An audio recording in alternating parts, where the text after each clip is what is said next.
membincangkan fiqh hadis, memahami hadis tidak semudah sahih itu sunnah, dhaif itu bid'ah yang disusun oleh Dr. Omar bin Muhammad Noor, anak kelahiran Bekasi, Jakarta, Indonesia yang kini bertugas sebagai pensyarah kanan di Universiti Sains Malaysia Pulau Pinang.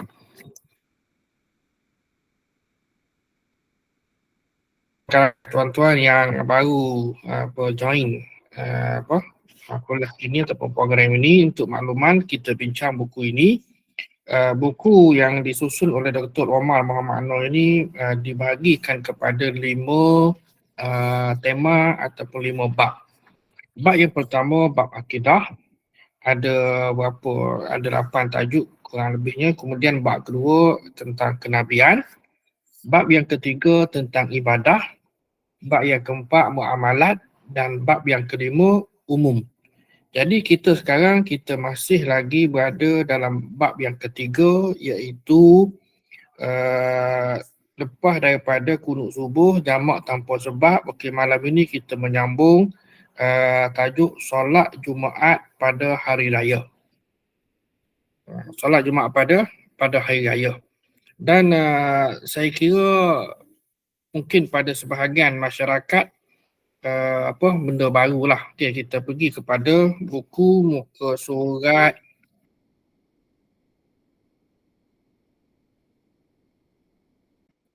tiga. Sambil-sambil itu pun saya duk cari juga ni, butang ni. Apa? Okay, berdasarkan kepada konsep penulisan buku ini, iaitu soal dan jawab ataupun orang panggil Q&A, kan, maka penulis cuba memberikan respon terhadap soalan yang ditanya. Baik, apakah soalan tersebut? Okay, apabila soalannya ada satu saja, apabila hari raya jatuh pada hari Jumaat, benarkah kewajipan solat pada hari itu gugur bagi orang yang menghadiri solat hari raya? Sahihkah hadis yang diriwayatkan tentang perkara ini? Baik, jawapan. Soalan ini pernah hangat, yang saya sebutkan tadilah. Saya ingat rasanya tak lebih 10 tahun lah kot, kan, masyarakat kita membincangkan isu ini, iaitu Jumaat. Jadi isunya tak kira lah sama ada Idul Fitri ataupun Idul Adha, kan, 2 raya. Yang orang Melayu panggil raya puasa dan raya haji lah. Baik, kata penulis, beliau banyak menerima soalan seperti ini daripada para sahabat dan jemaah di masjid. Jadi setelah mengkaji hadis yang berkaitan dengan isu ini, dia tengok semuanya terbuka untuk perbincangan yang cukup panjang. Biasalah kalau tuan-tuan cari je, kan. Saya pun kalau mungkin cara kita nak memandaikan umat, maknanya masyarakat, tarik saja. Kan, tarik saja dalam enjin pencari ataupun orang panggil Google, kan. Tarik saja ialah isu ataupun isu solat solat raya pada hari Jumaat. Contohlah, kan, ataupun mana-mana wording yang lebih kurang, yang membawa maksud yang lebih kurang,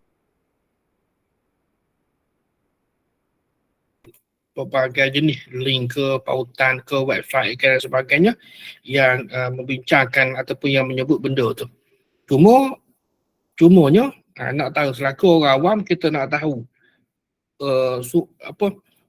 blog ke, kan, ataupun laman Facebook ke, website ke, whatever lah. Jadi hadis-hadis yang dibincangkan tadi itu, apakah penulis itu menulis atas dasar kejujuran ilmiah ataupun sebagainya. Baik, hadis terkuat dalam bab ini diriwayatkan oleh Imam Abu Daud. Ini Imam Abu Daud dalam Sunan Abu Daud, dan yang lain-lain menerusi jalur Baqiyah bin Al-Walid daripada Syu'bah, daripada Al-Mughirah bin Miqsam, daripada Abdul Aziz bin Rufa'i, dan daripada Abdul Aziz bin Rufa'i. Kalau sebab dalam buku ni dia tulis Rufa'i, Ra, Fa, Alif, Ain, Rufa'i. Baik.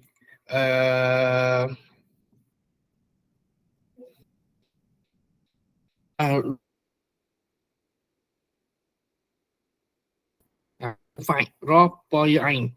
Ada saya tunjukkan lepas ni. Daripada Abdul Aziz bin Rufai, daripada Abu Saleh dari Abu Hurairah radhiyallahu anhu bahawa Nabi sallallahu alaihi wasallam ada bersabda ini. Ini hadis yang saya ambil daripada sunnah.com.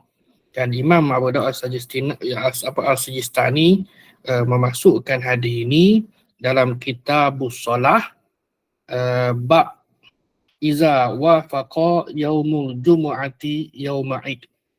Bab iza wafaqa apabila berkebetulan hari Jumaat itu hari raya. Baik. Jadi kita baca sikitlah. Hadatsana Muhammad bin Musaffa wa Umar bin Hafsin al-Wasabi al-ma'na qala hadatsana Baqiyah. Ini dia punya punca ni. Qala hadatsana, kata mereka berdua Muhammad dengan Umar tu, qala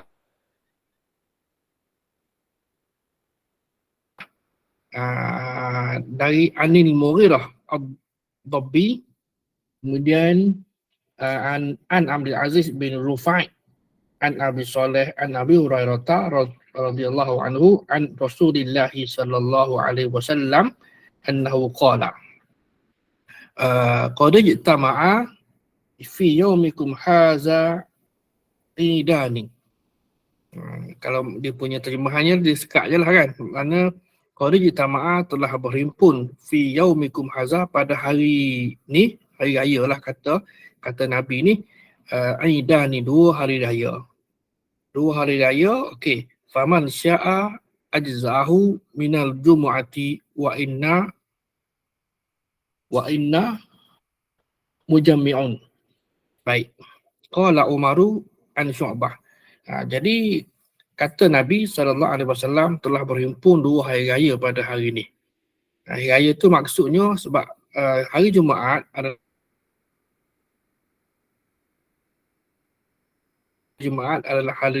adalah hari raya mingguan. Jadi jatuh pada Idul Adha, pada hayat Nabi itu pada masa itu jatuh pada hari Jumaat. Jadi sesiapa yang berkehendak maka solat raya telah mencukupi ataupun memadai. Maksud di sini apa tuan-tuan? Kan bermakna solat raya dulu dah. Kan sebab solat dilakukan pada waktu pagi. Kan? Pada waktu pagi dan solat Jumaat waktu tengah hari. Baik. Sesiapa yang berkehendak maka solat hari raya ini telah mencukupi, yakni memadai daripada kewajipan solat. Daripada kewajipan solat, sementara kami, yakni Nabi SAW akan melaksanakan solat Jumaat. Baik, wajah dalalahnya ialah bahawa Nabi tetap, biasalah bila bincang ni dia ada pro dan kontra, dan bagaimana ulama umpamanya dalam isu ini cuba memahami hadis yang disebutkan tadi di samping dari sudut status ataupun hukum, kan. Status hukum tu itu satu hal lah kan, untuk menilai kalau hadis ni hadis yang sahih, okey kan, okey, maknanya dah melepasi tapisan. Hadis ini disahihkan oleh beberapa ahli hadis, antaranya ialah Imam Al-Hakim An-Naisaburi dalam Mustadrak Al-Sahihain, dan juga ada beberapa ulama semasa lah. Okay. Namun kalau kita teliti dengan lebih cermat ataupun mendalam lagi, kita akan dapati bahawa hadis yang disebutkan tadi, yang diriwayatkan oleh Imam Abu Dawud tadi itu dalam kitab dia, kan, Kitabus Shalah, hadis nombor berapa? Hadis nombor 1073. Kan? Jadi adalah hadis yang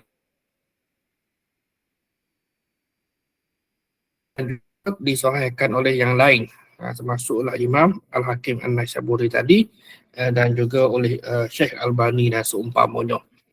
Baik, ada ilah. Pertama, hadis ini tidak ada yang meriwayatkannya daripada Syu'bah malaikat Baqiyah.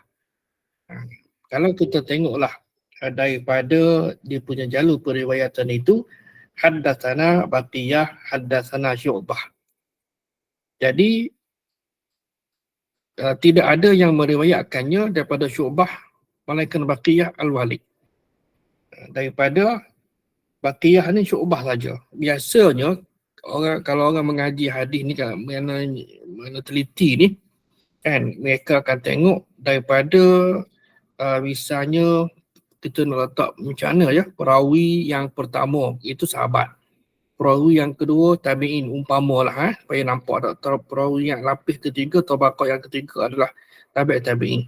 Jadi bagi setiap mereka ni dia ada pecahan. Dia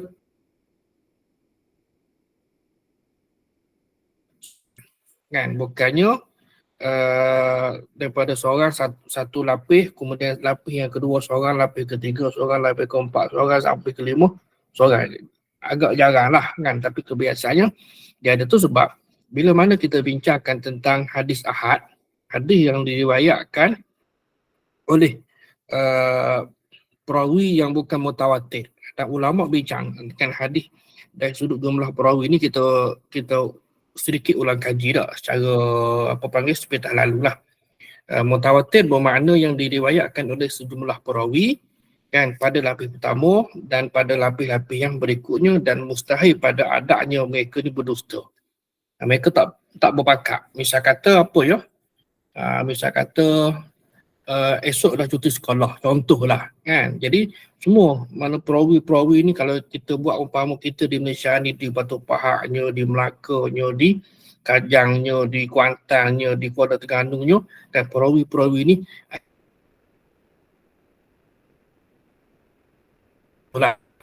jadi benda yang umum, yang mana orang tahu. Contohnya mustahil mereka berpakat, kerana kita kena lihat dari sudut suasana zaman dulu, bukan zaman hari ni. Zaman hari ni zaman ada internet tak apalah, zaman ada telefon, kita telefon kejap aja. Zaman dulu tak ada kan, sehingga berlakunya rehlah fi talabil ilmi, fi talabil hadis oleh para ulama kan, ribuan batu atau kilometer untuk mendapatkan kepastian dan kesahihan hadis daripada seseorang gurunya. Baik, jadi mutawatir dia adalah minimum, ada yang kata minimum 4 ataupun 10, ada pelbagai pandangan. Baik, kemudian hadis ahad, dia ada 3 bahagian. Hadis ahad yang pertama masyhur, yang pendapat kata ada 3 ataupun 4 orang. Yang kedua jenisnya adalah aziz kan, yang 2 orang perawi, dan yang ketiganya ialah hadis gharib, yang seorang perawi.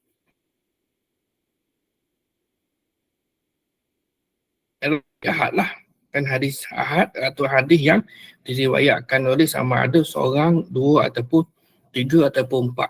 Mana jumlah yang tak ramai lah, mungkin bawah daripada 5 lah kurang lebihnya.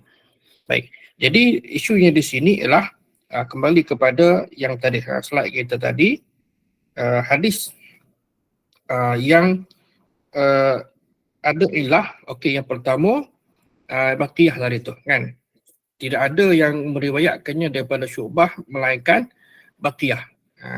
Maknanya Syu'bah ni ambil daripada Baqiyah ni ambil daripada Syu'bah. Dan Baqiyah ni adalah anak murid kepada Syu'bah. Baik, ulama sering melemahkan ataupun tad'if. Bahasa yang ada digunakan dalam buku ni dia panggil tad'if. Diterjemahkan melemahkan. Melemahkan, saya tulis di bracket tu tad'if, daripada du'afa yud'ifu tad'ifan, maknanya melemahkan atau bila beliau bersendirian. Ini dipanggil tafarud kan, daripada fardun seorang bersendirian di dalam meriwayatkan sebuah hadis tanpa ada perawi-perawi lain yang menyokong. Itu maksud dia kan. Jadi maksud di sini tuan-tuan kan, hadis ini dia tidak sebuah tu kan, ada daripada jalur-jalur yang lain. Jadi jalur-jalur yang lain ini dia saling menguat, saling menyokong, dan kita nak tengok dari sudut kita kata perbezaan lafaz yang ada dalam suatu hadis misalnya. Jadi tidak ada seorang pun dalam kalangan ahli hadis yang mensahihkan hadis daripada baqiyah ini. Baik, kemudian yang kedua. Yang keduanya ialah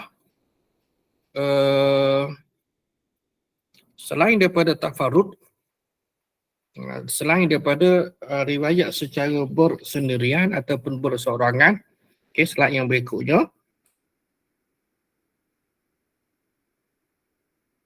dapati bahawa riwayat baqiyah ini bercanggah dengan riwayat yang lebih kuat lagi.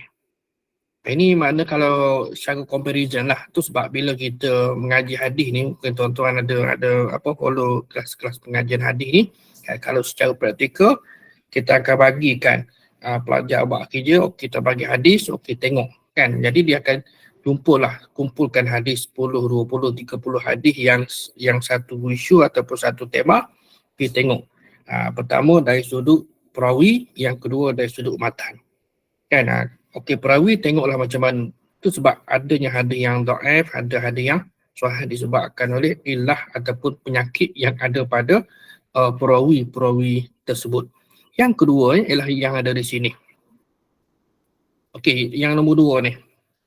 Nombor dua ni bercanggah dengan riwayat yang lebih kuat. Tengok kepada konten. Yang bercanggah dengan riwayat yang lebih kuat dan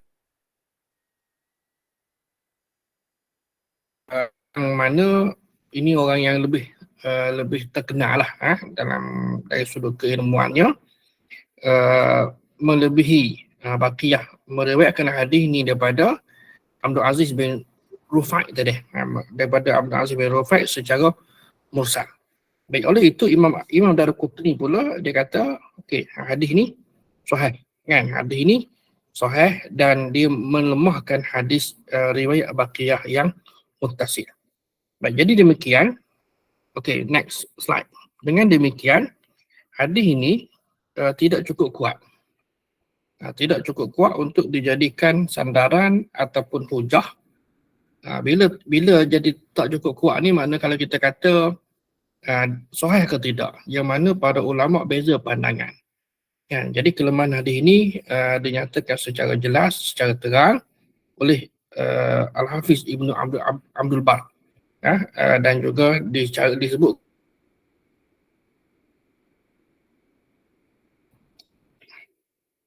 itu yang pertama lah. Kemudian kita pergi kepada yang satu lagi, isunya ialah berkenaan dengan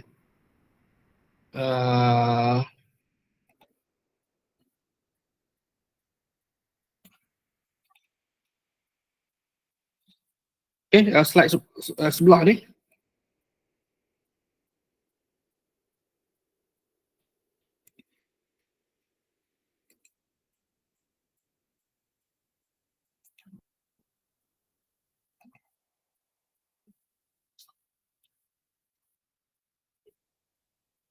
Boleh? Slide yang sebelah.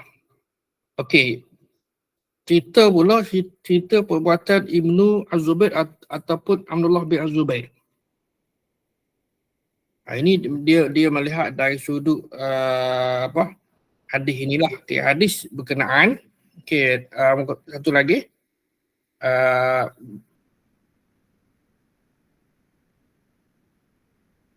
Abu Daud. Kalau kita tengoklah dia punya riwayat ni. Dia mengambil daripada Al-Amash, daripada Atha' bin Abi Rabah. Ada hadis. Kita tengok hadis. Yang mana boleh tunjuk muka surat sebelah, selepas. Shalla bina Ibnu Zubair fi yaumin aid. Ini hadis. Cik nampak ke? Jadi shalla bina, solat Ibnu Az-Zubair, yakni Abdullah bin Az-Zubair radhiyallahu an, shalla bina Ibnu Zubair fi yaumin aid, fi yaumil jumu'ati awal an-nahar, summa ruhna ila al-jumu'ati falam yakhruj ilaina fasallaina wahdana wa kana Ibnu Abbas bi Taif falamma qadima dzakarna dzalika lahu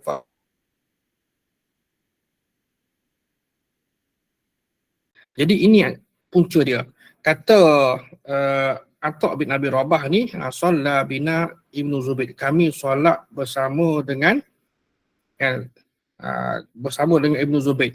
Dia, kalau terjemahan tu dia tulis Ibnu Zubair melakukan solat hari raya pada hari Jumaat, sedangkan solat bina makna solat bersama kami kan Ibnu Az-Zubair pada hari Jumaat. Fi yaumin aid, hari Jumaat, melakukan atau mendirikan solat raya pada hari Jumaat bersama kami di awal hari. Waktu pagilah tak. Kemudian summa ruhna ilal jumu'ati. Kemudian kami pun pergi sembahyang Jumaat. Kan kami pergi sembahyang Jumaat, falam yakhruj ilaina. Akan tetapi Ibnu Az-Zubair tadi itu lam yakhruj ilaina, dia tak keluar. Dan dia tidak keluar kepada kami, yakni untuk mendirikan solat Jumaat. Kemudian fasal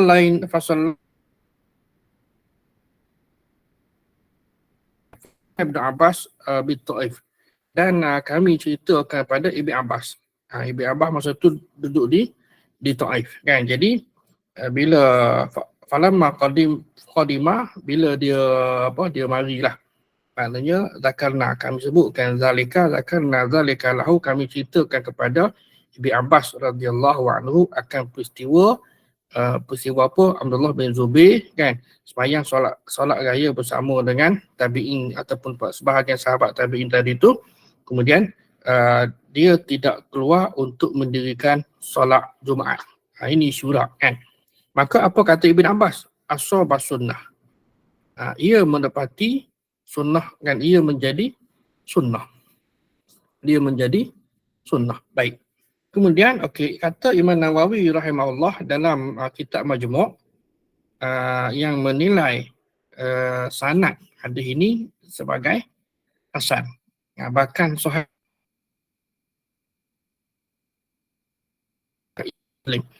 Dan kata Imam Nawawi lagi bahawa ucapan Ibn Abbas itu ashaba sunnah, menepati sunnah tu ialah mengandungi hukum marfu', maknanya dia adalah sunnah Nabi SAW.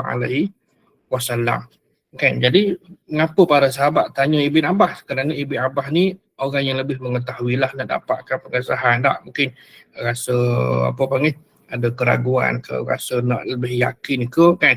Jadi tunggu Ibn Abbas mari kan, tunggu Ibn Abbas mari ni faqadimna. Jadi maka ditanyakan kepada Ibn Abbas dan Ibn Abbas pun jawablah ashaba sunnah, maknanya perbuatan tadi itu, perbuatan Ibnu Zubair tadi itu sembahyang raya dan tidak solat Jumaat adalah menepati sunnah. Baik. Lafaz sunnah yang disebutkan oleh sahabat Nabi biasanya bermakna sunnah Nabi SAW. Bila sebut sunnah, biasalah tak kan? Sama lah hari ni pun bila kita sebut sunnah dengan makna yang khusus, jaki kan, ataupun jejak ataupun tinggalan kan. Sama lah juga kita ini pun, bila kita sebut sunnah, dia akan difahami kepada sunnah Nabi, yakni apa yang dilakukan kan oleh Nabi SAW. Mahupun ada juga kalau sahabat, ingat rasa saya dah sebutkan, apabila sahabat buat suatu amalan kan, syaratnya mesti di-endorse oleh Nabi, barulah dia dikira sebagai sunnah. Tak? Ingat tak? Sebagaimana ada seorang sahabat kan, Sami Allahu liman hamidah Rabbana walakal hamd hamdan thayyiban mubarakan fi. Tak? Kan, yang saya dah sebutkan pada kuliah yang lalu kan tuan-tuan. Jadi sahabat tanya, mana mutakallim lepas pada selesai solat kan, ana ya Rasulullah. Nabi kata, aku tengok tidak kurang daripada 30 malaikat berbuk ataupun berbondong-bondong nak tulis pahala orang yang membacanya. Artinya kan, Nabi tahu kan ataupun dimaklumkan, maka Nabi endorse kita sebagai sunnah, wa illa fala, dan kalau tidak dikira. Walaupun dia adalah sahabat Nabi, orang yang hidup sezaman dan orang yang bergaul melihat Nabi SAW. Kerana kita juga maklum sahabat ni ada kibarus sahabah, ada sahabat yang apa kita panggil ya, yang rapat ataupun yang kurang rapat dengan Nabi atas pelbagai faktor lah, pekerjaan, mungkin juga dari sudut penempatan kan. dan faktor usia dan sebagainya. Baik, kata Ibnu Khuzaimah pula, dalam Sahih Ibnu Khuzaimah, dalam Sahih dia kata ucapan Ibn Abbas ni mendapati sunnah.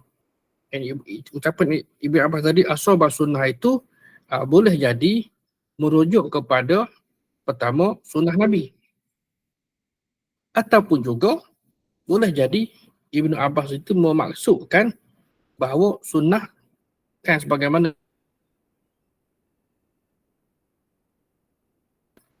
sunnah khulafah Rasyidin Al-Mahdiyyin kan. Jadi sunnah khulafah Rasyidin artinya sunnah ataupun perkara yang dilakukan oleh 4 orang khalifah, dan Abu Bakar, Umar, Osman dan Ali. Apabila 4 orang ni buat kan, Nabi awal-awal lagi telah memberikan pengakuan kan. Bagaimana hadis yang kita maklum tadilah kan, Abdul Alaiha bin Nawajis gigitlah sunnah itu dengan gigi kerah kamu, maknanya apa yang Nabi buat dan apa yang sahabat 4 ini buat. Adapun sahabat yang lain tidak dikira kecuali yang saya sebutkan tadilah. Jadi kata Ibnu Khuzaimah boleh jadi, ini dari sudut andaian lah kan, boleh jadi sama ada sunnah Nabi ataupun sunnah daripada 4 orang khulafa ar-rasyidin. Baik, kemudian dalam fikih ini mungkin dia memasukkan bahawa sunnah khulafa. Bila sunnah khulafa ni terbukkan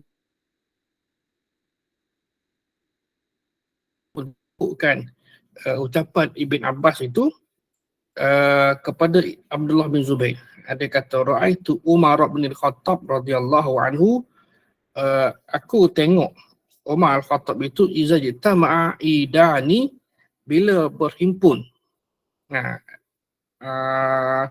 dua hari raya, dan ada beberapa riwayat di sini ni. Kalau dalam ni saya, dalam buku ni iza jitama'a idani sana'a misla hadza.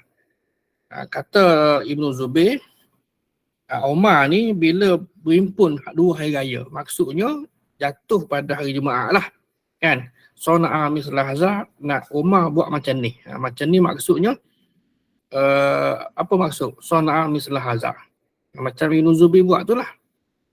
Ataupun dalam riwayat di sini yang tertera pada skrin ni ialah ra'aitu Umar bin Al-Khattab radhiyallahu anhu wajtama'a ala alihi idani fa sana'a hadza. Ibn melalui jalur Wahab bin Kisan daripada Ibnu Zubair. Dan tuan-tuan, kita boleh tengok, maknanya kalau tarik saja kan, contohlah kata tarik kopi, ambil yang tu tarik dalam enjin pencari Google tu, dia akan keluar lah macam-macam, dan dia akan keluar macam-macam hadis pelbagai al-Rawi Wahab bin Kisan, misalnya dalam Sunan Nasa'i kan, dan hadis ini sebagai hadis yang sahih misalnya kan, dan pelbagai lagi lah. Baik, kemudian okey, hadis ini okey. Sebelum kita bincang yang lebih detail, ada baiknya kita cuba tengok balik kan. Kita cuba tengok balik berkenaan dengan isu ini. Ada sebenarnya beberapa hadis lain. Ada beberapa hadis lain. Pertama hadis Zaid bin Arqam daripada Ibn Abbas. Daripada Muawiyah bin Abu Sufyan bertanya kepada Zaid bin Al-Arqam. Zaid bin Arqam, pernahkah kamu tengok hari raya yang jatuh pada hari Jumaat pada zaman Nabi? Ini kita cakap. Jadi ada seorang sahabat tanya, kan, Muawiyah bin Abu Sufyan tanya kepada Zaid bin Arqam, kamu pernah tengok tak? Ataupun apa yang maknanya, kamu pernah tengok lah tak raya jatuh pada hari Jumaat pada zaman Nabi? Maka Muawiyah kata ya. Jadi bagaimana Nabi buat? Kan? Jadi kata Zaid, Nabi solat raya, sambil solat raya yakni pagi Jumaat tu, kemudian Nabi bagi rukhsah. Dan rukhsah ialah kemudahan ataupun kelonggaran, keringanan dalam solat Jumaat, dengan Nabi menyebutkan man sya'a an yusalli fal yusalli. Siapa nak solat bolehlah. Bahasa kita tak, siapa hadis adalah hadis yang sahih. Baik. Jadi menunjukkan bahawa di sana ada rukhsah atau pelonggaran, kan. Baik, yang kedua ialah hadis Abu Hurairah riwayat Abu Daud. Nabi SAW ada menyebutkan yang kita baca tadi lah, kan, telah berkumpul qad ijtama'a fi yaumikum haza idani, telah berkumpul pada hari kamu ni, hari ni maknanya dua hari raya, iaitu Jumaat dan Idul Adha.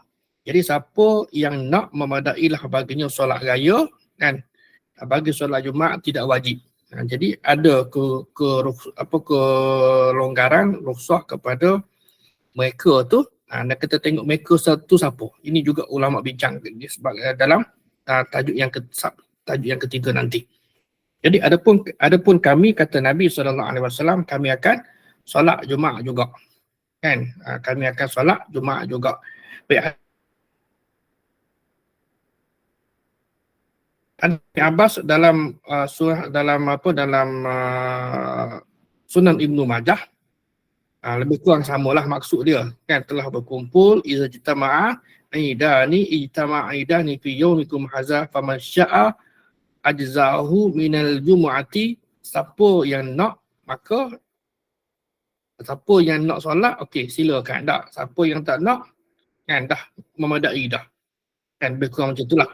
Kemudian okey, dan ulama berbeza pandangan. Kita pergi kepada yang tadi, mazhab fuqaha. Jadi daripada hadis-hadis ini, yang ni dia penulis dalam buku ni dia ambil satu saja, kan. Mana dia bagi dia itu adalah pendapat yang, dan juga hadis yang paling kuat lah. Baik.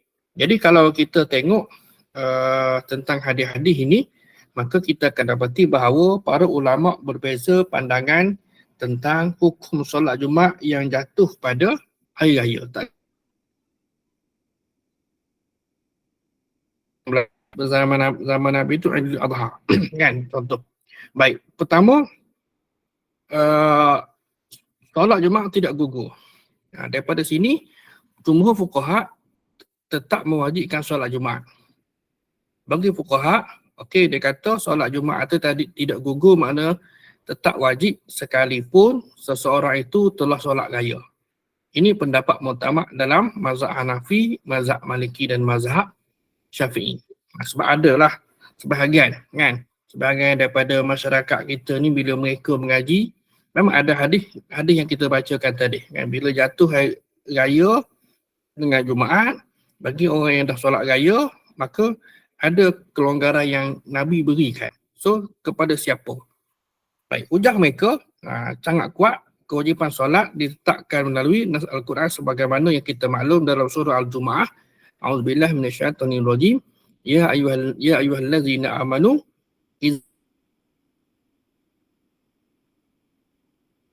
darul bait zalikum khairul lakum in kuntum ta'lamun. Ayat ni juga kita maklum, wahai orang beriman, bila diserukan untuk solat Jumaat. Bila seru ni? Bila suruh ni tuan-tuan, maknanya azan. Azan solat Jumaat ni ada dua, kan. Kita dah bincang dah sebelum ni tak? Azan solat Jumaat ada dua, kan. Zaman Osman, bila? Di zaman Osman, kalau kita kata contohlah bagai mudah hari ni, maknanya lebih kurang lah setengah jam ke sejam ke sebelum masuknya waktu. Contoh kata hari ni lah pukul 1. Jadi dilaungkan azan di Zawrak Pekansari kurang lebih pukul berapa kita nak kata contoh? Pukul 12 ataupun dalam sekitar 12.30 sebagai peringatan kepada masyarakat bahawa waktu masuknya solat Zuhur ataupun Jumaat, tepatnya akan tiba tak lama lagi. Bersedia, get ready lah.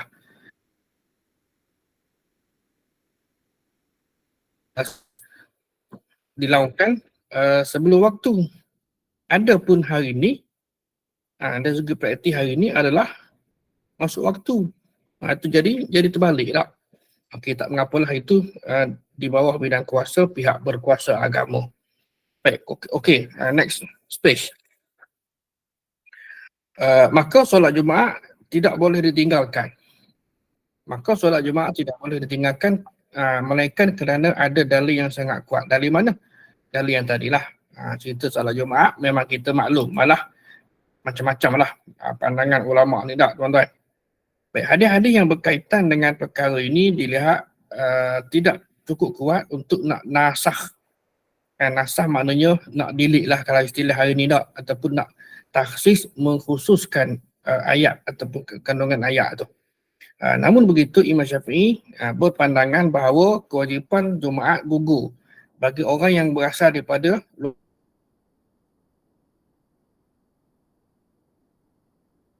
makna di sini timbul pandangan kan. Timbul pandangan apa dia yang kita nak pegang ni. Kita nak pegang ni jatuh raya ni jatuh pada hari Jumaat. So kita nak pergi tak sembahyang raya. Kan? Baik. Jadi solat Jumaat tidak gugur dari orang bandar. Tidak gugur dari penduduk kota, ahlul balad ataupun ahli Madinah di tempat mereka yang memang ada didirikan solat Jumaat. Kita letak keadaan kita dulu. Kita letak kita yang tak balik kampung. Kita duduk di rumah kita. Kalau balik kampung tu kan, kalau mereka kurang daripada 3 hari, maknanya mereka ada rukhsah sebagai musafir. Yang tu lain. Tapi bila balik lebih daripada 3 hari, tak ada rukhsah lah kan. Rukhsah karut je lah. Jadi tidak ada rukhsah lagi sebagai musafir, artinya orang tadi itu tertakluk ke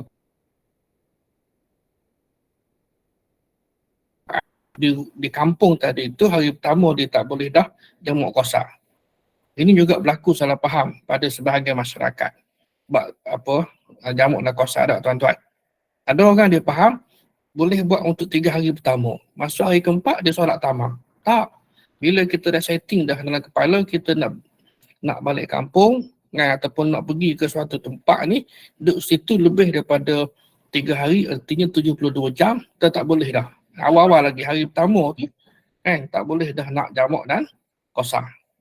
Ini berlaku salah faham dalam kalangan sebahagian masyarakat kita lah. Jadi harap-harap benda ni semakin baik. Jadi balik pada yang ni. Jadi mereka ni tidak diwajibkan untuk nak solat Jumaat. Apabila mereka datang, sebab isunya, saya pernah bincang isu ni, adalah mengajar topik solat Jumaat lama dah. Jadi kalau kita tengok di Malaysia pun pada 80-an kan, contohlah kata tak, kalau sebelum tu lagilah. Baik, jadi antara orang kampung dengan orang bandar, kan, orang kampung masjid kecil je. Jadi tu sebab masyarakat kita menamakannya sebagai masjid jamik. Satu daerah satu masjid. Kan? Satu daerah satu masjid. Bayangkan tuan-tuan duduk kat mana. Jadi masjid jamik ini ialah masjid yang mendirikan solat Jumaat. Contohlah saya di daerah Hulu Langat, Kajang. Jadi masjid jamik Pekan atau Bandar Kajang. Zaman dulu-dulu. Kan orang pakai pergi situ lah, artinya daripada tempat saya ni dalam sekitar berapa, 20 km. Maknanya pagi-pagi nak kena jalan kaki dah, nak pergi sembahyang Jumaat. Itu orang dulu. Kan? Jadi kalau cerita raya, sama je. Ni, raya haji ialah raya yang telah diketahui lebih awal. Dia tak macam Idul Fitri. Kalau kita tengoklah contoh ya, sebab orang kampung tadi tu, orang Badui lah kan, kita kata tak, tuan-tuan. Kalau raya haji, kalau Idul Fitri, nanti orang boleh argue, orang tu daripada mana? Kalau daripada kampung nak datang pagi-pagi ni kan, jadi dia tahu ke tak yang pagi tu ada solat raya dah raya? Dia tak tahu.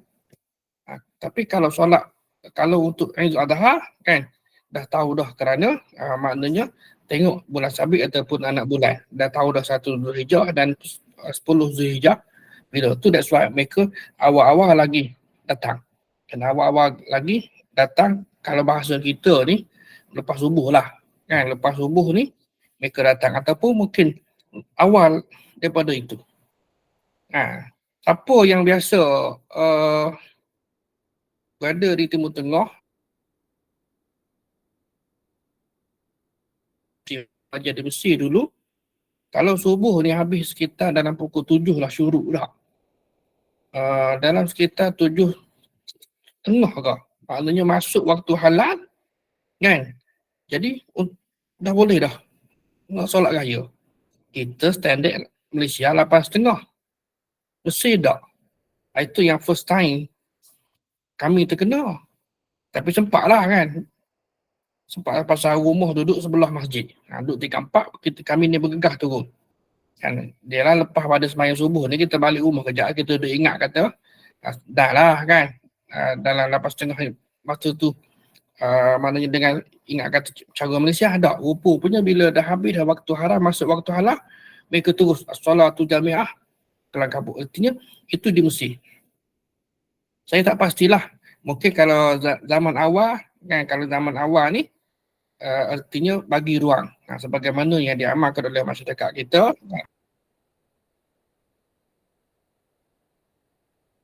itu dihadiri oleh semua lapisan masyarakat, yang orang tua, yang budak-budak, wanita, malah yang kalau uzur yang tidak, yang boleh datang apa berjalan pun, maka disunatkan untuk datang untuk mendengar khutbah dan seumpamanya. Kan? Baik. Jadi balik pada cerita Badui tadi. Jadi mereka ni mari untuk nak solat raya kan. Kalau kita letak pukul lah, mana sama ada mereka lepas daripada subuh jalan kaki mungkinlah dalam sejam ke, wallahualam lah kan, dengan menaiki unta dan sebagainya. Jadi perjalanan tadi itu nak dibandingkan dengan komposisi ataupun kedudukan rumah para sahabat di Madinah ketika itu yang memanglah tidak jauh daripada Masjid Nabawi. Baik. Sebelum maghrib tadi saya ada seorang sahabat kami, dipostkan, dia berada di Madinah sekarang. Dipostkan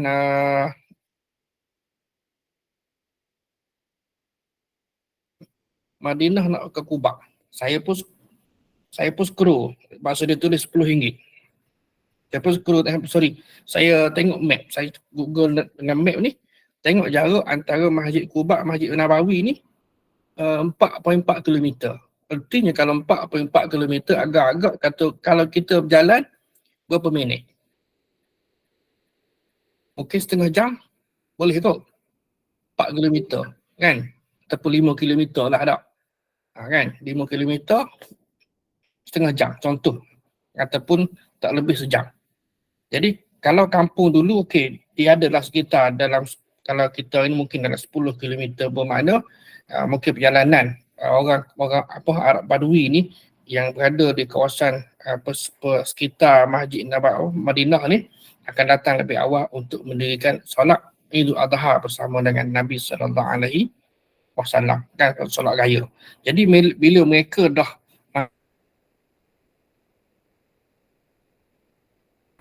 tu sebab Nabi respon, siapa yang nak solat silakan, siapa yang nak beredar maknanya boleh balik, silakan. Artinya ada rukhsah, ada kelonggaran yang diberikan oleh Nabi SAW. Justru Imam Syafi'i rahimahullah memilih pendapat ini. Adapun mazhab Hambali, dia kata orang yang dah solat raya tu pagi tadi kan, tidak lagi wajib hadir solat Jumaat. Sama ada dia ni orang bandar ataupun orang kampung. Ini pendapat yang dipegang oleh mazhab Hambali, artinya satu nisbah 3. Kan, mazhab Hanafi, mazhab Syafi'i dan mazhab Maliki memang kata tidak gugur solat Jumaat sekalipun mereka ni telah mendirikan solat raya pagi tadi. Okey, mereka melihat perkara ini sebagai salah satu keuzuran. Ini dalam mazhab Hambali kan, sebagai satu keuzuran yang membuat uzur sakit kan. Jadi dah ada uzur kan. Jadi ulama sepakat bahawa uzur mengecualikan daripada menghadiri solat Jumaat. Baik. Kemudian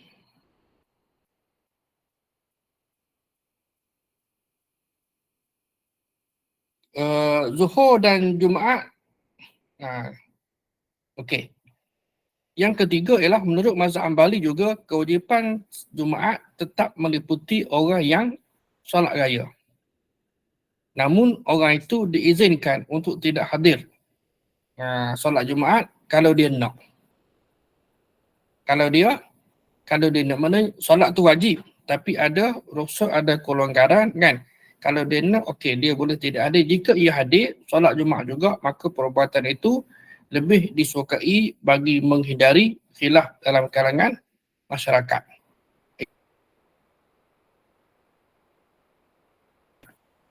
Baik. Jadi, okey, kemudian mazhab Hambali juga menegaskan bahawa hukum ini berlaku untuk siapa dia? Satu lagi. Kalau imam macam mana? Kan, let's say saya lah, contohlah kata dia, okey, saya sebagai imam. Jadi sebagai imam ni bermakna imam kena pergi. Walaupun dia tak boleh nak pilih dah. Kalau makmum tadi lah, misalkan kita lah ya yang bermazhab Hambali, contohlah. Kan? Jadi kita yang bermazhab Hambali kononnya, jadi kita tak apalah, aku tak nak pergi kerana ada kelonggaran, keuzuran kan yang diberi, rukhsah yang diberikan dalam mazhab kita, contoh ya, kan, untuk tidak hadir Jumaat kerana kita dah solat raya pagi tadi. Kan? Tapi kalau imam tak boleh. Imam dia kena hadir juga. Jadi imam dia kena hadir di solat Jumaat. Kalau bilangan jemaah yang hadir itu tak cukup, maka tak boleh buat ada. Dan dalam mazhab kita Syafi'i, bilangannya adalah 40. Kan? Dalam mazhab kita Syafi'i, bilangannya adalah 40. Jadi, kalau tak cukup, macam mana? Tak boleh buat ada. Okay. Dan jika bilangan jemaah yang hadir untuk solat Jumaat tak cukup, maka cukup dilaksanakan solat Zuhur bersama mereka. Baik, saya ada pengalaman juga, ingat kata masa di Mesir lah, ini dalam sebulan pertama bila sampai di Mesir, senior, abang-abang senior ni, dia try budak-budak Mesir ni, dia sewa kereta. Dia bukan kata mana budak kami lah sebagai pelajar-pelajar baru ni ada duit ni, bawa duit daripada banyak pelajar-pelajar baru, okey kita pergi melawat ke sekian-sekian, maka kami pun okey bagilah kan, maknanya sewa kereta kan, mereka yang bawa. Tengok ada berapa, 4-5 buah kereta lah pergi ke Fayum hari Jumaat. Bila sampai satu tempat, kami nak berhenti solat Jumaat kan, satu masjid tak cukup, ada 13 orang je. So apa tindakan tuan-tuan? Kan? Jadi kita tak semayang lah. Okey, pergi ke lepas cari lagi kan. Fayum saya tak ingat lah lepas ke tidak. Dia punya marhalah dua marhalah saya tak ingat dah. Jadi artinya ada sebahagian daripada orang Mesir ni, kita tahu mungkin dia gunakan ada mazhab Hanafi ya. Mazhab Hanafi memang boleh dah, mazhab Hanafi untuk solat Jumaat kan, seorang imam dan 3 makmum, kalau tak silap saya lah, artinya boleh. Kan dalam mazhab Maliki, imam campur dengan 11 ataupun 12 40 dah. Kan? Itu agak ketat lah. So dalam mazhab Hanafi mesti mengamalkan mazhab Syafi'i dan mazhab Hanafi, maka geng-geng Arab lah itu, kalau kawasan kampung, okey, mereka solat lah. Kan? Jadi kita tak cukup kita tak boleh. Kita tak boleh, maka kita kena cari tempat yang dan depan tu sikit pergi tu. Saya tak ingat lah cukup ke tidak pasal itu. Saya rasa macam cukup lah. Wallahualam. Itu benda dah lama dah, 35 tahun yang lepas. Baik. Okey, kemudian yang terakhirnya ialah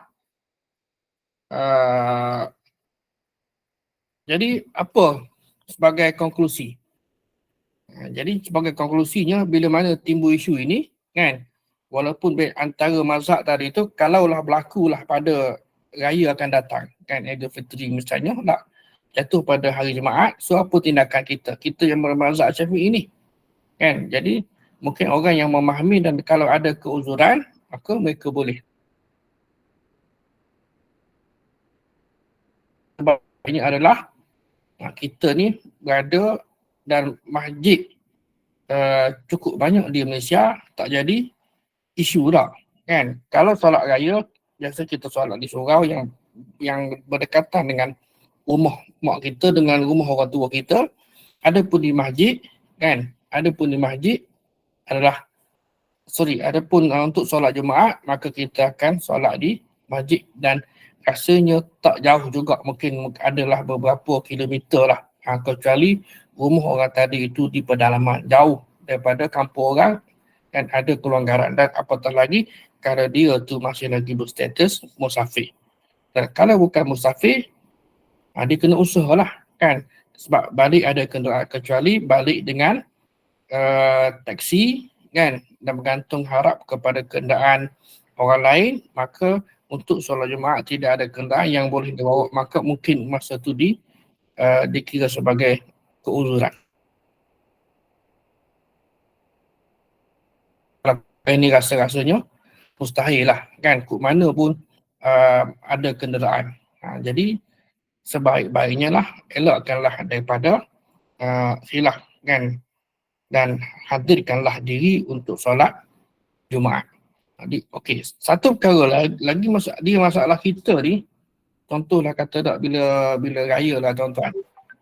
Bila raya ni ramai yang untuk buka puasa, bila sampai di kampung contoh je, mereka akan buka puasa sama ada di rumah keluarga masing-masing ataupun juga di masjid ataupun di restoran. Tak kira lah di mana-mana, kan.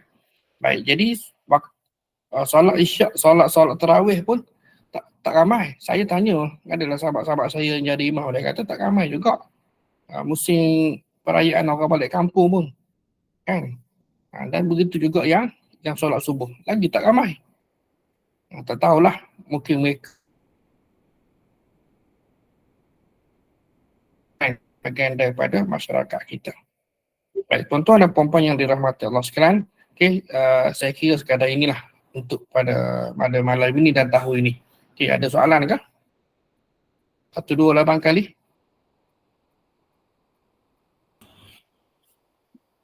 Assalamualaikum Doktor. Assalamualaikum warahmatullahi wabarakatuh, Haji. Pasir Doktor. Dia Kedah mana? Daripada Pulau Pinang. Penang.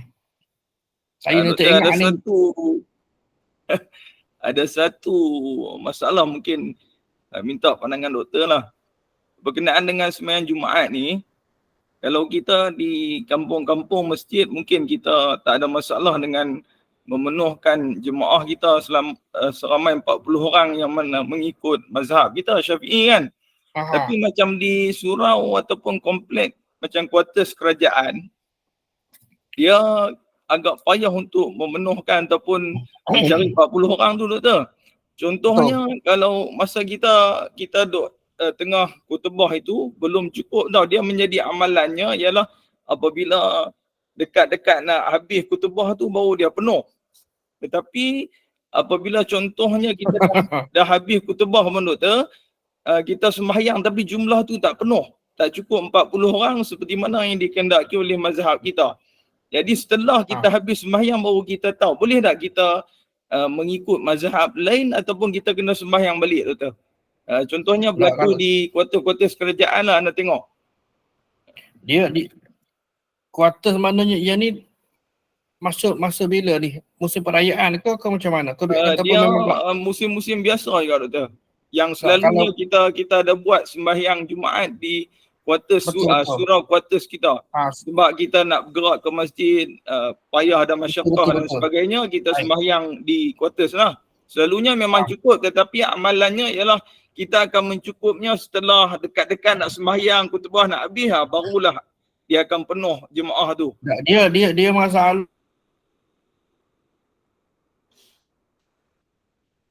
sebelum nak start, kan, solat tu kena kira dah. Kena kira dulu lah.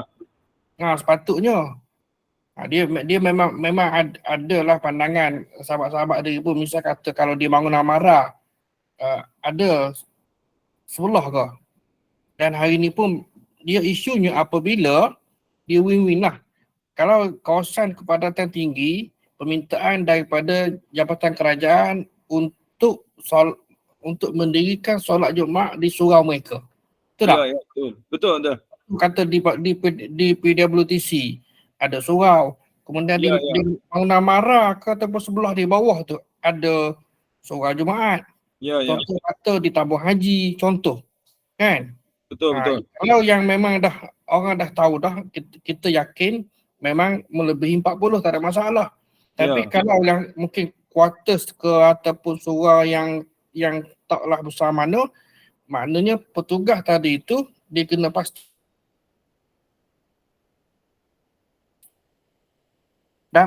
dan pastikan betul hari ni isu yang hari ni rasanya lebih terbuka lah. Kalau nak atas mukim lagi jenuh tahu. Ya. Sebab apa? Sebab orang let's say gini lah, orang yang solat di Bangunan Mara tu, contoh tak, kan ada surau bawah dia ke di pertama tu. Ya. Ada kan? Tak tahu sama orang kat sini ni. Jadi kalau nak base kepada mukim, sebab dalam mazhab Syafi'i mensyaratkan mukim. Saya solat, okey, saya mukim sini mukim Beranang, tempat saya duduk lah ya. Saya solat di UTM Kuala Lumpur. UTM Kuala Lumpur kan? Ya. Berapa orang yang betul-betul ahli Korea? Ya, betul. Jadi benda ni isu. Kan jangan fikir tu, sebab saya ingat lagi ada seorang dah arwah apa? PM Dr. Haji Said. Dia memang orang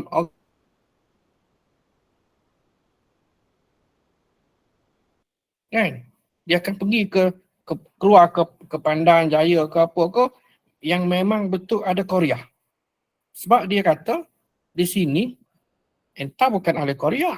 Betul.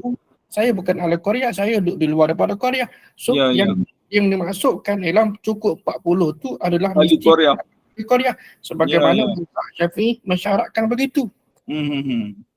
Kan pada arwah Dr. Haji Said ni memang dia pegang kemah keming, walaupun dia belajar degree di Libya, tak silap saya lah kan, tapi dia pegang kepada Syafi'i tu sebab dia tak solat, pasal dia pegang tadi kan ahli Korea, mesti orang yang duduk sekitar tu. So tonton tengoklah sama ada quarters ke ataupun yang di pejabat-pejabat kerajaan ke apa yang duduk di situ kan. Walaupun Korea ni mungkin boleh mengambil kira diameter tadi tu. Maksudnya kalau masjid negara kan, dia boleh lebarkan.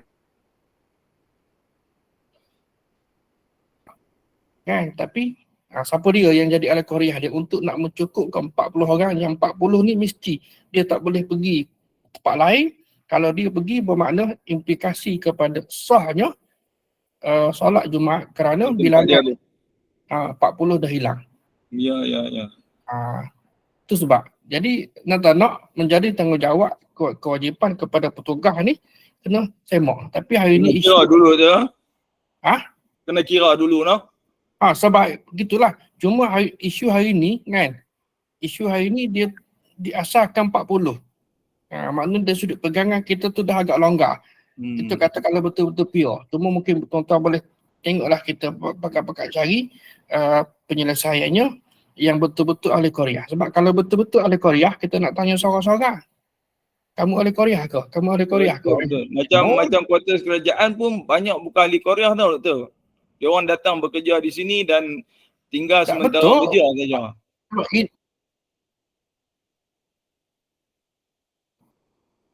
Ini realiti. Contoh paling mudah. Katakan Jumaat hari ni okey cuti. Ya. Tak ada lah kan? Tak ada, kalau cuti tak ada pula lah, betul. Maknanya yang di taman-taman tu melimpah. Betul. Jadi contoh kata okey, UTM sendirilah, saya bekerja di UTM Kuala Lumpur, maknanya budak tak mari. Kan? sebab pelajar ni, okey, kalau hari tak ada kelas, mereka akan solat di kolej kediaman. Ada surau Jumaat lah ataupun masjid berhampiran. So, Okey. nampak tak? Kurang ada separuh Nampak tak? kan? Kurang ada sebahagian. Dah kalau hari cuti, bayangkan. Kan, hari cuti staff pun tak pergi. Ya, Staff pun sembahyang di masjid luar. Semayang masjid kat rumah. So, Ya, siapa? Ahli kuliah saja atas rasa tadi tu. Aku adalah orang lain yang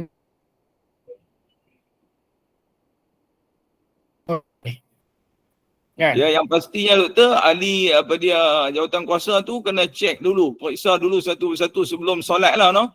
Jangan tunggu lepas khutbah baru kita nak kira, tengok tak cukup. Kalau isunya doktor, kalau lepas khutbah baru kita dapati bahawasanya memang tak cukup 40. Kita sembahyang Zuhur ataupun macam mana? Nak sembahyang Jumaat juga? Yalah, solat tadi dia kira tak sah lah mengikut mazhab Syafi'i. Oh, ya. Kan? Sebab tak boleh kompromi. Kecuali memang imam dan juga jawatankuasa tadi tu faham. Kan? Ada masyakkah. Dan pernah berlaku, saya dimaklumkan pak saya sebelum ni pernah menjadi seusaha masjid. Ya. Inilah masjid Korea ni 6 tahun, 2 penggal. Jadi Ya, bila jawatankuasa nazir-nazir ni di peringkat Ulu Langat, adalah nazir daripada area Sungai Kembung. Sungai Kembung ni area dekat border dengan Bandar Seri Putra. Dengan dengan Uish ataupun Kuih. Saya tak ingat lah. Terpaksa ditutup. Jumaat pasal tak cukup koram. Oh. Tak cukup koram kerana bila faktor walaupun orang kampung tu ada, orang situ tu cukup tapi orang bekerja di luar. Dia kampung kan, bila kampung faham tak? Orang muda hijrah. Orang lama pun kadang kan yang bekerja di Kajang kan. Ya. Bukannya hijrah pergi ke lain kan, yang duduk Shah Alam ke. Jadi yang tak jauh tu, maknanya mereka solat di Kajang. Misal kata kalau misal kata Haji lah. Haji duduk di mana Penang? Penang di Gelugor tu. Kalau pergi ke Bertang atau kerja kat mana? Kerja kat Bertang. Takkan nak balik. Aku kena balik ni pasal apa nanti tak ikut koram. Tak boleh jauh tu, jam lagi. Jadi nak tanya siapa pun, dia akan ambil keputusan, okey semayang tempat yang dekat dengan tempat kerja lah kan. Cuma saya tak sebutkan isu tadilah, isu anak Korea ni. Mungkin kalau kita pakai cari jawapan ke mana, apakah ada penyelesaian terbaik isu anak Korea ni. Apakah dah ada tolak ansur, artinya asalkan cukup 40 ataupun mesti betul-betul pure. Okey, tanya soal-soal, kamu ada Korea sini tak? Tak, okey, dia tepi sini. Yang ngam-ngam betul 3 sah depan ni mesti pure. Kalau begitu jenuh. Wallahualam lah, kita tinggalkan mana kita, mungkin tuan-tuan dan puan-puan sendiri pun ada kan, ada kelapangan apa pun boleh pakai carilah. Ya, wallahualam. Masih doktor, masih banyak. Sama. Saya pun tak jumpa butang lagi malam ni gelap gitu ke. Tak apa, lain kali doktor, lain kali kita tengok boleh. Dia kadang-kadang dia update jadi begitu lah, no?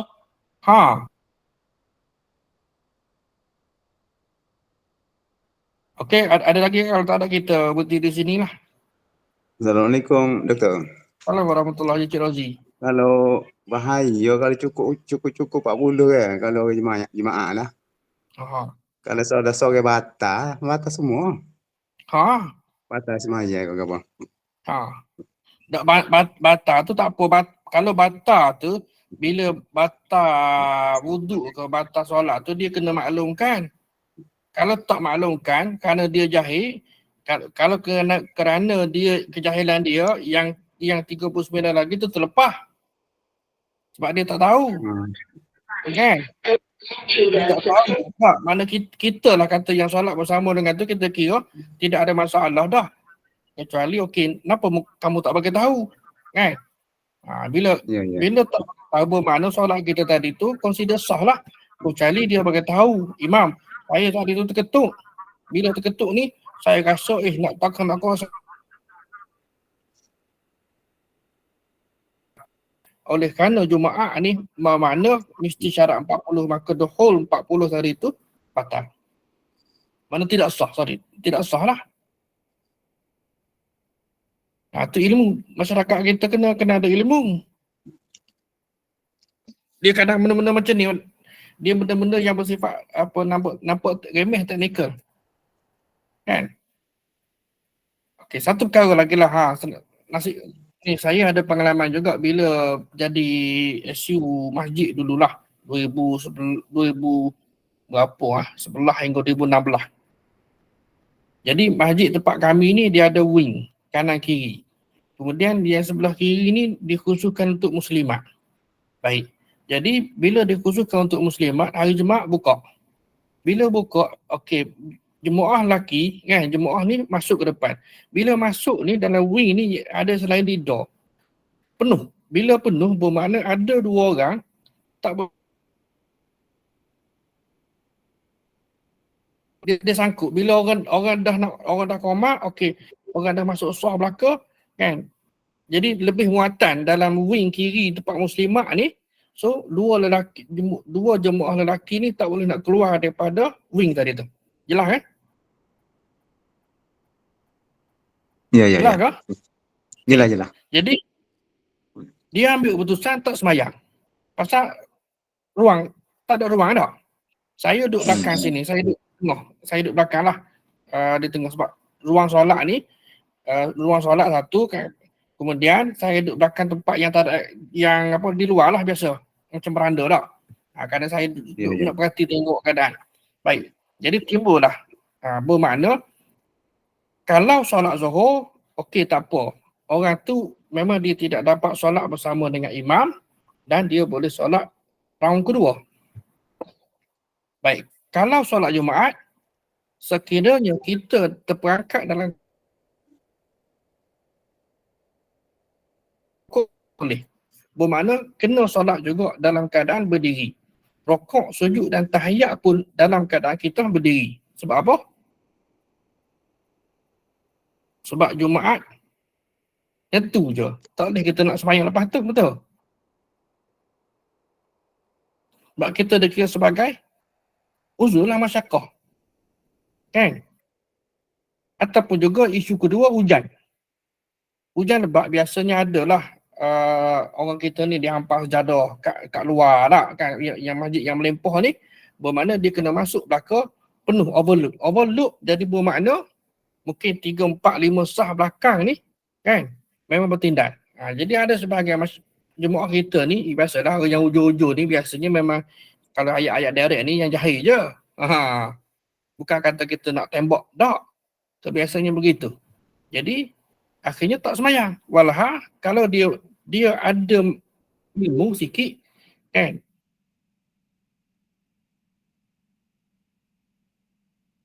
Rukuk, sujud dan tahiyat pun dalam keadaan berdiri sebab ini solat Jumaat.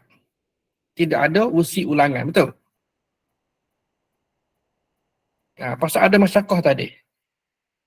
Nampak benda ni depan saya berlaku. Kata, macam ni lepas tu dalam kuliah yang berikutnya kita cerita, tapi masalahnya kita cerita pada orang tersebut tak hadir.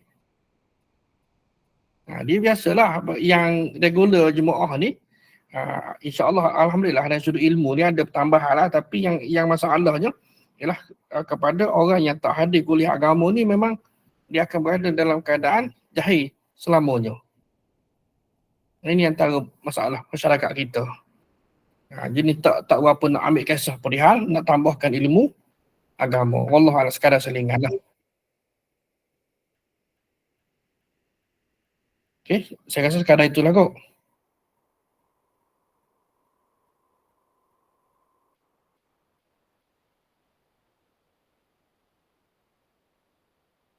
Ada satu lagi ni doktor. Satu apa dia? Biasanya kalau tidak di Malaysia lah, kalau kat lain dia azan sebelum Zuhur kan. Ada pula orang semaya selepas azan tu. Bagaimana tu? Ialah sebab dalam mazhab Syafi'i, Imam Syafi'i berpandangan antara azan dan iqamah itu ada solat. Kan? Iyalah. Dia berpegang kepada keumuman hadis antara azan dan solat. Antara azan dan qomat tu ada solat. Jadi mereka pun bangunlah. Kan? Mereka bangun. Kalau kita tanya solat apa? Dia kata solat qabliyah. Jumaat lah. Kan? Jangan kata tak ada. Kalau kata tak ada, letih kena marah. Orang tengok lain macam je. Kan? Saya dulu pun saya cari. Saya cari tengok ada dah hadis. Tidak ada. Okey, ambil masa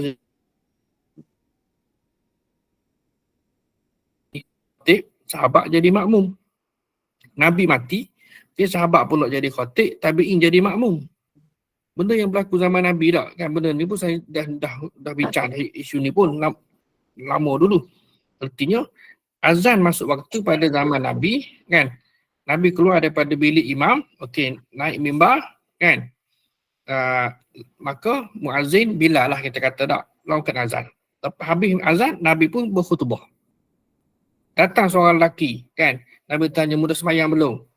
Kan? Di situlah yang menjadi punca perbezaan pandangan. Ada yang kata solat tahiyat, ada kata solat qabliyah, kan?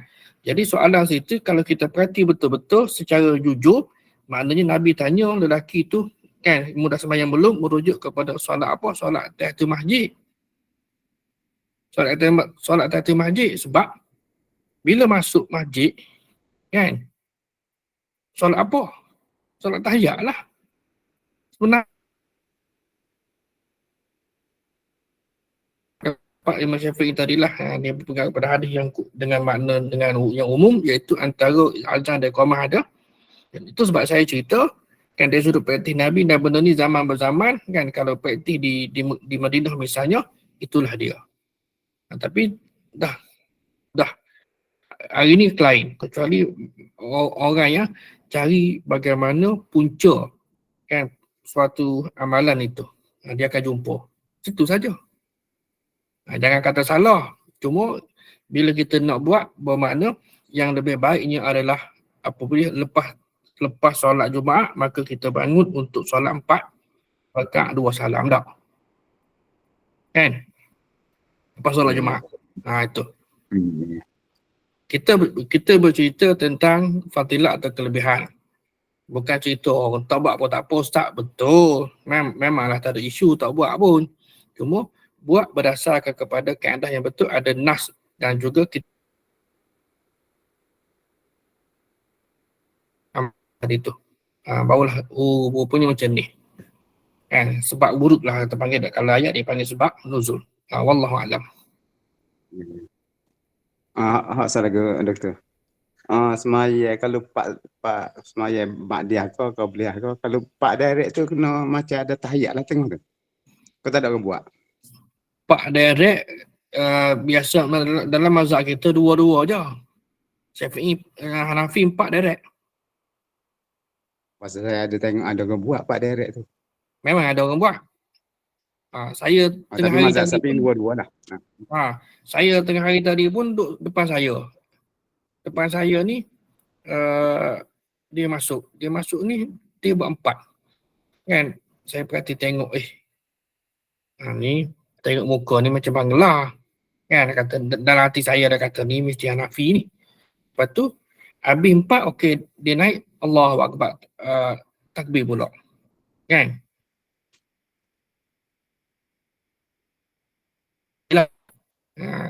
Walaupun ada pandangan yang mengharukan kalau solat sehari boleh, kan, untuk nak buat 4 satu salam. Tu kena mengajilah, kan. Tapi bagi kita ni tempat yang umum ni, sebaiknya kita elakkanlah dengan apa yang boleh yukhalifu adab pun, kan. Mana orang tengok, kalau orang perhati tengok, dia ni solat sunat 4 rakaat satu salam, biar betul. Kita pun nak jaga juga, kan, dan sudut maruah dan sebagainya. Benda yang mungkin kita rasa orang tak perhati, orang tak perhati, kukuklah ada mata yang perhati, kan. Sebagaimana saya perhati tadi, kan. Saya ni jenis perhati, tengok nak tahu je lah, kan. Kalau tidak saya tak boleh nak cerita. Sebab ragam manusia ni macam-macam. Wallahu a'lam. Assalamualaikum Ustaz. Assalamualaikum warahmatullahi. Ya Ji. Ni saya nak tanya pasal solat qasar.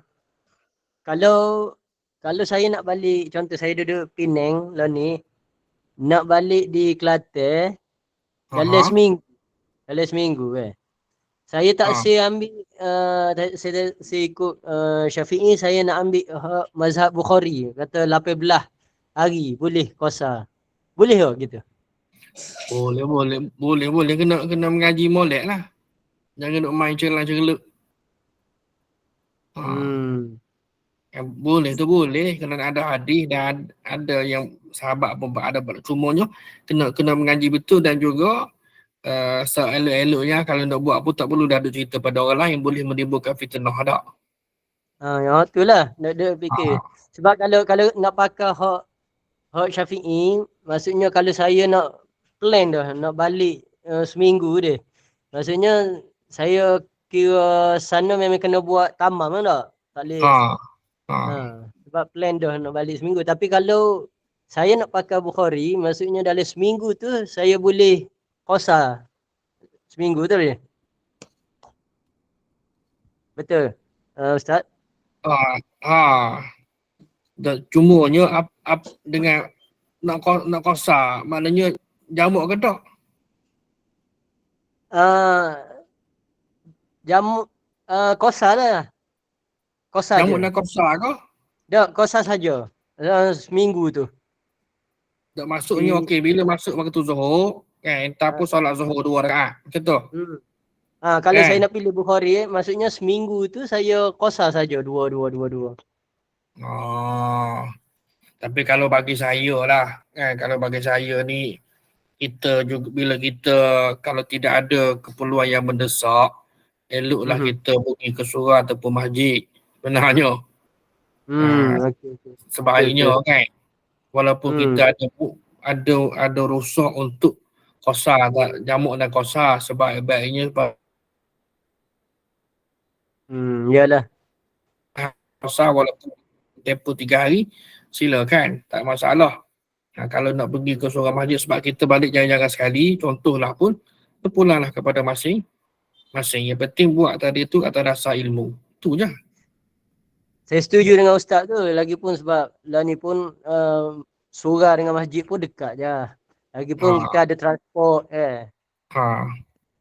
balik pun balik cuti je. Bukan balik buat kerja apa. Ialah kalau kita balik dalam mood kerja, ada urusan mungkinlah mana dari segi wajarat untuk kita nak jamuk qasar tu boleh. Kan, sebab tuntutan kerja tu. Tapi kalau kita balik kerana cuti kan, jadi bagi saya tadilah bukan setakat tamam. Tak, kalau boleh luangkanlah masa untuk ke masjid dan surau. Apabila tidak pun boleh dengar kuliah maghrib di surau, di masjid yang berdekatan dengan rumah kita sekali-kali orang. Macam itulah kan. Ya betul Ustaz. Setuju.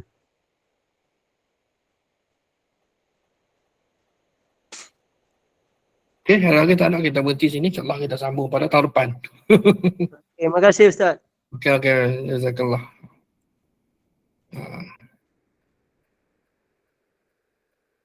Nak keluar ni tak ada butang dah ni. Tak jumpa cari dah ni.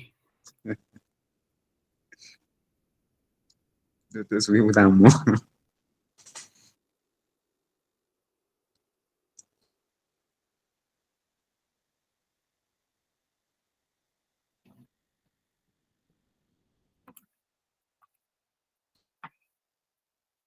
Okay, kita tangguhkan majlis ilmu kita ini dengan bacaan kafarah dan suratul Asr. Subhanakallahumma bihamdika asyhadu.